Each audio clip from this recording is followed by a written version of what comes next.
Olá pessoal, tudo bom? Vamos conversar um pouquinho sobre os crimes contra a liberdade individual que estão previstos nos artigos 146 a 149-A do Código Penal.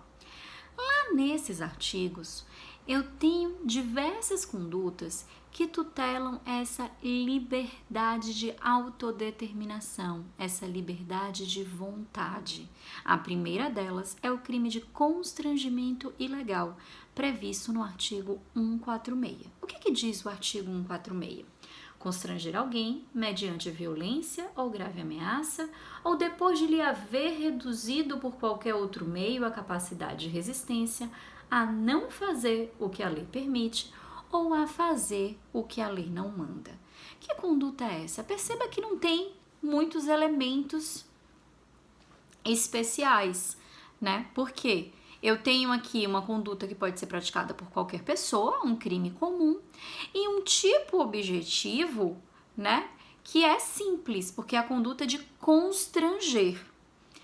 Esse constrangimento, todavia, requer uma forma vinculada. Por quê? É constranger de qualquer forma? Não.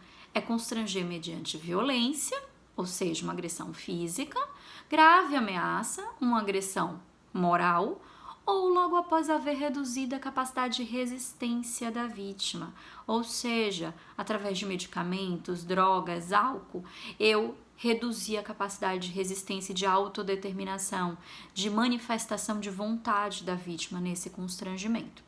A primeira coisa que a gente tem que chamar a atenção de muito importante é que a pretensão aqui ela tem que ser ilícita. Porque é constranger alguém a fazer o que a lei não manda ou deixar de fazer o que a lei permite. Então, a intenção do agente, a pretensão do agente, ela não pode ser lícita.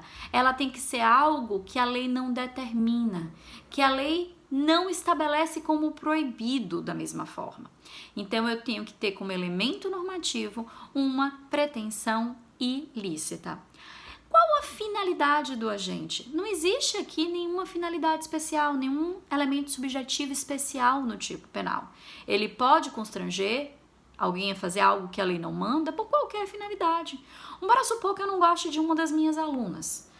Vamos supor lá que eu chego para Andressa, um exemplo aleatório, né? E eu falo, Andressa, se você não quiser uma nota baixa na minha disciplina, se você não quiser ser reprovada, você vai chegar lá no pátio da faculdade agora e vai ter que fazer uma dança maluca no meio de todo mundo, em pleno horário de intervalo.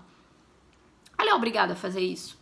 Não, mas eu tô constrangindo ela a fazer isso. Eu tô fazendo com que ela faça isso, que ela passe esse mico público, essa vergonha pública. Por quê? Por qualquer finalidade, porque eu não gosto dela, porque eu quero dar uma lição para outros alunos, por qualquer motivo. Então, eu não tenho aqui um elemento subjetivo especial. Esse crime se consuma quando a Andressa chega e vai realizar essa pretensão ilícita que Rafaela determinou ela fazer.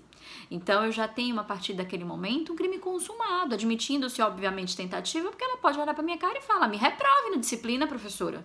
Não tô nem aí. Depois eu chego e resolvo esse problema, mas eu não vou passar por nenhuma situação vexatória lá no pátio, certo? O que é bem importante no crime de constrangimento ilegal é porque vocês vão ver que a conduta do constrangimento ilegal, ela compõe outros tipos penais. Eu tenho um constrangimento ilegal dentro do crime de estupro, eu tenho um constrangimento ilegal dentro do crime de extorsão, né? Porque são ambas as condutas de constranger alguém, né, mediante violência, grave ameaça, né, para conseguir algo que é ilícito, para subtrair um patrimônio, para manter uma conjunção carnal ou um ato libidinoso não querido. Então, nessas duas situações, eu tenho constrangimento ilegal, eu tenho estupro, eu tenho extorsão, eu tenho o quê? Olha, presta atenção numa coisa, o crime de constrangimento ilegal é subsidiário por natureza. É uma norma subsidiária, significa dizer que só caracteriza constrangimento ilegal se os elementares daquele fato específico, né, os elementos daquela situação fática não correspondem a um tipo penal mais específico e mais grave. Então, se o constrangimento é para fins de manter conjunção carnal ou ato libidinoso, eu tenho um estupro, eu não tenho um constrangimento ilegal. Se o constrangimento é para fins de conseguir uma vantagem econômica indevida, eu tenho extorsão, eu não tenho constrangimento ilegal. Eu só vou ter constrangimento ilegal se aquela situação fática não se enquadra num crime mais grave. Reparem que o artigo 146 prevê duas hipóteses de exclusão da ilicitude.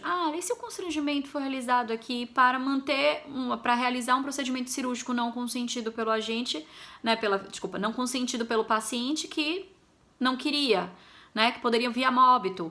Se o constrangimento ilegal foi realizado aqui para impedir uma conduta de suicídio, lá no parágrafo 3º, nessas situações, o que eu tenho? Causas especiais de exclusão da ilicitude. Rafaela, mas nem precisava. É verdade, nem precisava.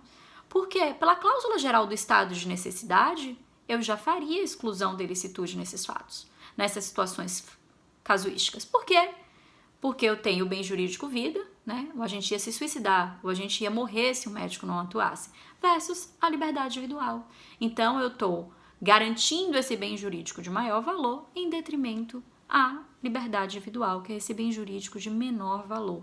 Seriam hipóteses de estado de necessidade, que excluem, portanto, a ilicitude do fato. Vamos lá agora um pouquinho para o artigo 147 do Código Penal, que prevê o crime de ameaça. Olha o que diz o artigo 147 do Código Penal.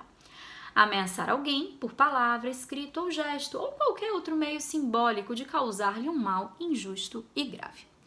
Quando eu falo aqui nessa conduta de ameaçar alguém por qualquer meio simbólico de causar-lhe um mal injusto e grave, eu tenho aqui um crime comum, que é simples, porque ele só tem um núcleo, ameaçar, e que a forma é livre. Rafaela, mas tem palavra, escrito, gesto, tem as formas ditas pelo Código Penal. Mas depois o Código fala, ou qualquer outro meio simbólico, significa dizer que o Código Penal está dizendo pra gente que ele só deu exemplos, que de qualquer forma essa ameaça caracteriza o tipo penal do artigo 147, certo? Então eu tenho um crime comum, que é simples, que ele só tem um núcleo, ameaçar, e de forma livre, porque ele pode ser realizado de qualquer forma. Mas tem um elemento normativo aqui que é bem importante, O mal injusto e grave. Significa dizer que a ameaça tem que ser relativa a algo que é ilícito e que é grave. Eu vou ameaçar que a pessoa vai dizer, olha, se você não fizer isso, eu vou te dar um tapa. Se você não fizer isso, eu vou cortar seu cabelo. Isso não é um mal injusto e grave. Quando a gente fala em ameaça, eu vou te matar, eu vou arrancar sua perna, eu vou te expulsar de determinado lugar. Então, isso é um mal injusto e grave. Cuidado com esse mal injusto, porque pode ser que eu ligue para um inquilino meu, por exemplo, agora supor aqui que Maria, ela tem um imóvel, que esse imóvel está alugado e que o inquilino não está pagando aluguel. Aí Maria liga para o inquilino e fala assim, olha fulano, se você não pagar o aluguel, eu vou te despejar. Isso é um crime de ameaça? Não, porque quando você não paga o aluguel, a consequência jurídica é o despejo, a ação de despejo. Então não há um mal injusto, sendo praticado, sendo apresentado por Maria. O que tem aqui é um mal justo, Se não paga aluguel, tem que ser despejado. Então, tomem cuidado com essa pretensão ilícita como elemento normativo também do artigo 147 do Código Penal. O que mais que a gente pode falar a respeito do 147? Não tem elemento subjetivo especial, então eu tenho um crime doloso, sem nenhum elemento subjetivo especial, e é um crime formal. Por que é um crime formal? Porque basta ameaçar. Não precisa realizar um mal injusto e grave para estar consumado o artigo 147. Então, basta dizer, vou te matar.